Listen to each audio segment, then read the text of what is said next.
बोध पृष्ठ 181 का सारांश है। कबीर गृह कारण में पाप बहु नित लागे सुन लोए, ताही ते दान अवश्य दूर ताही ते होए। कबीर चक्की चौके चूल्हे में झाड़ू और जलपान, गृही आश्रमी को नित्य है पाप पांचे विधिजान। यानी 5 प्रकार से गृहस्थी व्यक्ति को रोजाना पाप लगता है। आटा पीसता है उस समय जीव मरते हैं, घर में झाड़ू चौका होता है उस समय जीव मरते हैं, चूल्हे में खाना बनाया जाता है उसमें जीव मरते हैं, झाड़ू लगाई जाती है, और जलपान यानी खाना वाना खाते समय, बर्तन वर्तन धोते समय, खेतों में काम करते समय। तो कहते हैं गृहस्थी व्यक्ति को तो सच्चे सतगुरु से अवश्य दीक्षा लेनी चाहिए, इसमें तो बिल्कुल भी चूक नहीं करनी चाहिए, और दान धर्म फिर डट के करना चाहिए। भावार्थ, गृहस्थी को चक्की से आटा पीसने में, खाना बनाने में चूल्हे में अग्नि जलाई जाती है, चौका अर्थात स्थान लीपने में तथा झाड़ू लगाने तथा खाने तथा पीने में 5 प्रकार से पाप लगते हैं। हे संसारी लोगों सुनो, इन कारणों से आपको नित पाप लगते हैं, इसलिए दान करना आवश्यक है। ये पाप दान करने से ही नाश होंगे।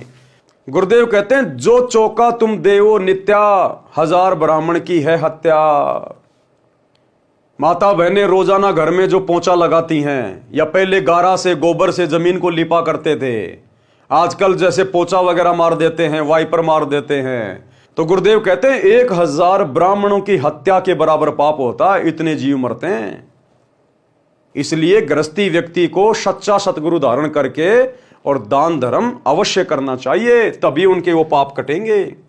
क्योंकि पाप बहुत प्रकार के होते हैं और कई प्रकार से उनका नाश होता है।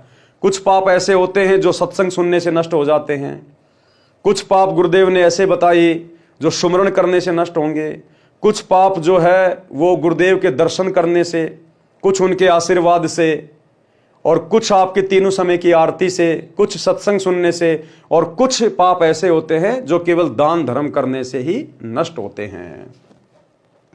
इसलिए दान करना आवश्यक है, लेकिन भाइयों और बहनों ध्यान रखना है भावनाओं में बह के नहीं, किसी कुपात्र को नहीं, अपने किसी भगत भाई को नहीं, केवल अपने गुरुदेव को, क्योंकि सुपात्र गुरुदेव हैं।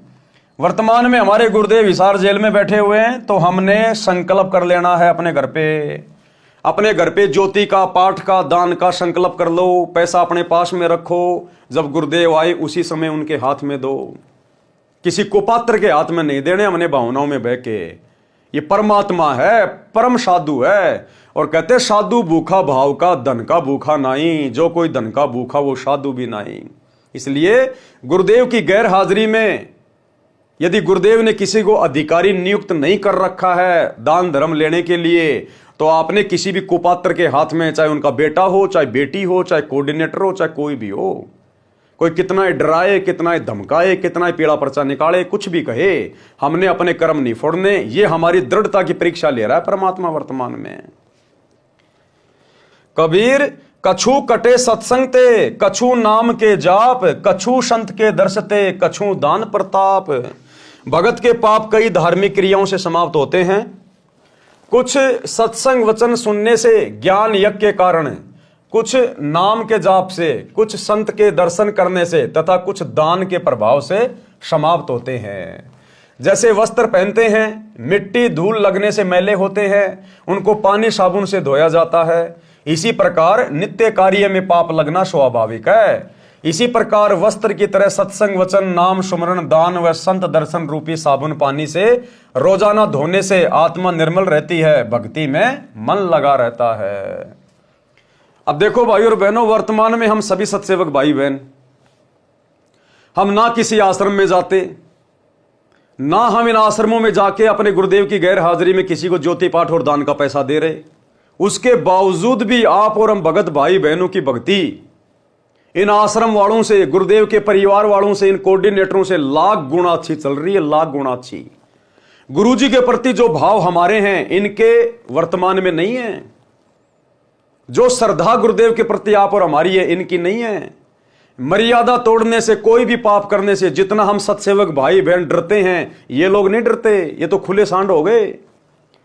जबकि हम दान भी नहीं कर रहे वर्तमान में। क्यों? क्योंकि वर्तमान में दान करें किसको, ये हमारी परीक्षा चल रही है। हम भाई बहन संकल्प कर लेते हैं, हमारे गुरु परमात्मा है, अंतर्यामी है, पूर्ण संत हैं, वे हमारे भाव देखकर हमारे दान को जो हम घर से कर लेते हैं, संकल्प करके ज्योति पाठ करके परमात्मा उसको स्वीकार कर लेते हैं।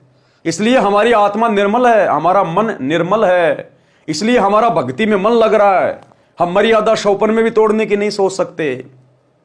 हमें डर है, भय है कि कहीं गुरुदेव भगवान नाराज ना हो जाए, मेरी भक्ति बर्बाद ना हो जाए। तो उधर तो दान धर्म करते करते, लड्डू जलेबी बर्फी खाते खाते, सारे उल्टे कर्म करते करते भी उन लोगों का भाव नहीं बन रहा, अपने गुरु को इष्ट नहीं मान रहे, बात बात पे मर्यादा तोड़ रहे हैं।